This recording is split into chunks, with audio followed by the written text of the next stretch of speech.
Assalamualaikum warahmatullahi wabarakatuh. Teman-teman, kembali lagi bersama saya. Dan di video kali ini saya akan coba membahas terkait cara mengetahui pekerjaan yang cocok dengan diri kita berdasarkan pengalaman saya pribadi ya. Jadi apa yang saya bicarakan di sini bisa aja relate bagi sebagian orang dan gak relate bagi sebagian orang.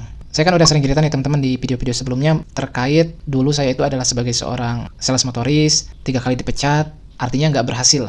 Paling lama ya 3 bulan, paling sebentar 3 hari udah dikeluarin gitu.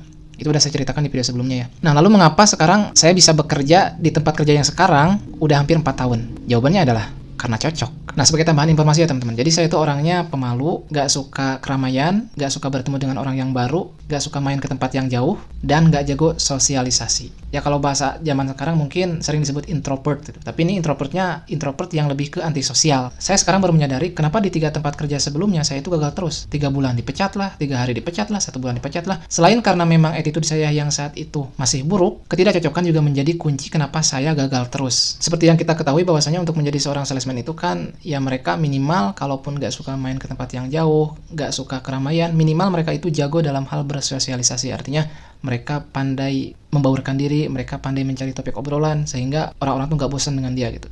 Sehingga kalau bertemu dengan dia tuh bawaannya nyambung aja ngobrol apapun gitu. Nah, saya pribadi termasuk orang yang sebetulnya untuk mencari topik itu bisa, cuma males untuk bersosialisasi dengan orang yang baru, apalagi di tempat yang ramai. Jadi kan setiap kita ini berbeda ya teman-teman. Ada di antara teman-teman mungkin yang tipenya tuh nggak bisa diam, suka keluyuran kemana-mana. Nah, itu cocoknya jadi orang-orang yang traveling atau supir traveling, jadi salesman. Lebih tepatnya mungkin kalau anak sekarang nyebutnya orang-orang extrovert, karena mereka itu kan dapat energinya itu setelah mereka bersosialisasi. Sedangkan introvert itu kebalikan dari itu. Kalau mereka bersosialisasi, makin sering bersosialisasi, tenaganya tuh makin habis. Nah, jadi kalau misalkan kita pengen nemuin kerjaan yang cocok dengan kepribadian kita, ya kita harus mengenali diri kita sendiri gitu. Kita tuh termasuk orang yang suka ngobrol, suka keramaian, suka kumpul-kumpul, suka keluyuran, atau emang orangnya yang suka kesunyian, kesendirian, gak suka keramaian gitu. Dulu pertimbangan saya kenapa ingin jadi seorang salesman, ya jawabannya karena menurut saya pribadi, seorang salesman itu ya pendapatannya besar gitu. Selain dia dapat gaji pokok yang UMR, biasanya dia juga dapat tunjangan dan insentif. Nah, karena saya tergiur dengan itu, apalagi memang saat itu saya dilatihnya sebagai sales motoris, ya saya saat itu berambisi untuk jadi seorang salesman. Dan ternyata karena memang saya bukan di situ bidangnya, kepribadian saya bertolak belakang dengan itu,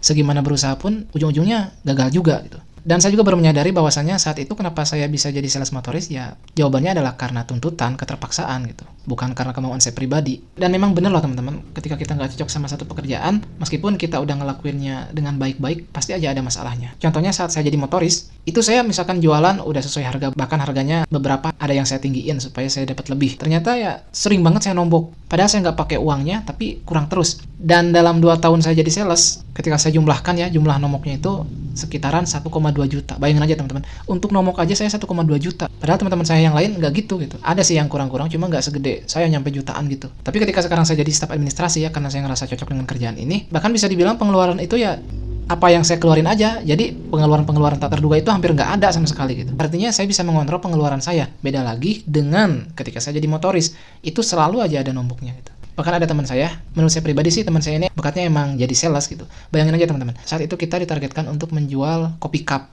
produk Mayora itu ya. Di saat orang lain harus capek-capek ngerayu toko dengan harga yang udah ditentukan, karena memang persaingannya ketat, teman saya justru mampu ngejual ke toko itu dilebihin 500. Kita aja sampai ngerayu toko supaya mau beli aja susah. Teman saya bisa ngejual 20 karton dengan harga dinaikin 500. Nah, itu contoh bahwasanya teman saya ini berbakat di situ gitu. Sehingga ketika dia bekerja di situ bukannya rugi, dia justru lancar karirnya. Jadi jangan sampai kejadian misalkan teman-teman ini adalah orang yang nggak suka diem gitu ya, nggak bisa diem lama-lama di suatu tempat atau di suatu ruangan, sukanya keluyuran, sukanya ngobrol dengan banyak orang, tiba-tiba maksain diri jadi staf administrasi. Ya itu saya rasa kurang cocok gitu ya, karena tipe orang yang seperti ini cocoknya ya jadi salesman gitu. Ya kayak gitulah teman-teman cara mengetahuinya, yakni dengan menyesuaikannya. Entah itu dari segi kepribadian atau dari segi resiko. Mana nih yang lebih beresiko, mana nih yang buat saya nyaman gitu.